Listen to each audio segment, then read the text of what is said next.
പകലെരിഞ്ഞു നിണമെഴുതിയ സായം സന്ധ്യയിൽ സ്തംഭം പിളർന്നൊരു സംഹാരവദനം.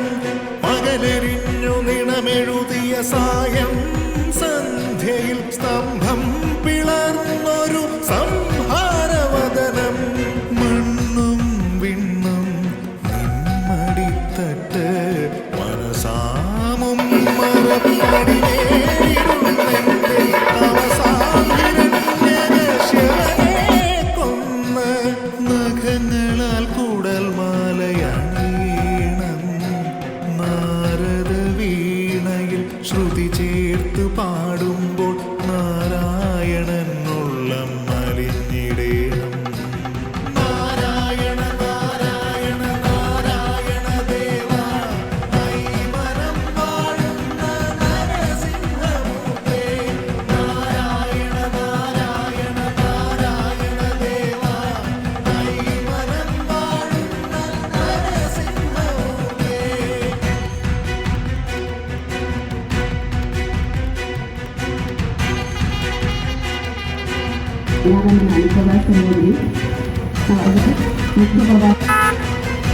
ഇവിടെ ലിങ്ക് പറഞ്ഞതൊക്കെ ഇപ്പം തന്നെ ഞാൻ വളരെ കാലമായി ആഗ്രഹിച്ചുകൊണ്ടിരുന്ന ഒരു കാര്യമാണ്. കനലെരിഞ്ഞു പ്രഭവിടർന്ന കരുണാർദ്രനേത്രം സടകുടഞ്ഞു വരമരുളാൻ നാരായണ മന്ത്രം. കനലെരിഞ്ഞു പ്രഭവിടർന്ന കരുണാർദ്രനേത്രം സടകുടഞ്ഞു വരമരുളാൻ നാരായണ മന്ത്രം. തൂണും തുരുമ്പും എന്ന സത്യം ചിലാറിന്റെ തീരത്തു വാഴുന്ന പാണ്ഡവ പൂജിത ചൈതന്യമേ. നിന്നരികിൽ ഗണനാഥൻ പൊന്മകനാകുമയ്യൻ. തൊഴുകയുമായി പന്നകാരിയും യക്ഷിയും ശരഭമൂർത്തിയാം ശ്രീ മഹാദേവനും അനുഗ്രഹവർഷം ചൊരിയുന്നു. നാരായണ നാരായണ നാരായണ ദേവ ഐമനം വാഴുന്ന നരസിംഹമൂർത്തേ.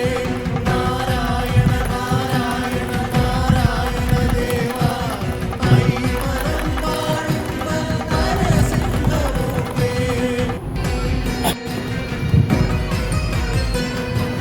പകലെരിഞ്ഞു നിണമെഴുതിയ സായം സന്ധ്യയിൽ സ്തംഭം പിളർന്നൊരു സംഹാരവദനം. പകലെരിഞ്ഞു നിണമെഴുതിയ സായം സന്ധ്യയിൽ സ്തംഭം പിളർന്നൊരു സംഹാരവദനം. മണ്ണും വിണ്ണും നമ്മുടെ അലങ്കാര ഗോപുരം ഗ്രാമത്തെ സമർപ്പിച്ച അനുഗ്രഹ പ്രവാസം നടത്തിയ നമ്മുടെ ക്ഷേത്രത്തിൽ നാമസങ്കീർത്തന ജപലഹരി ആരംഭിക്കുന്നതാണ്. യോഗത്തിന്റെ പേരിലുള്ള രേഖപ്പെടുത്തിയിട്ടുണ്ട്. കൂടാതെ വളരെ മനോഹരമായ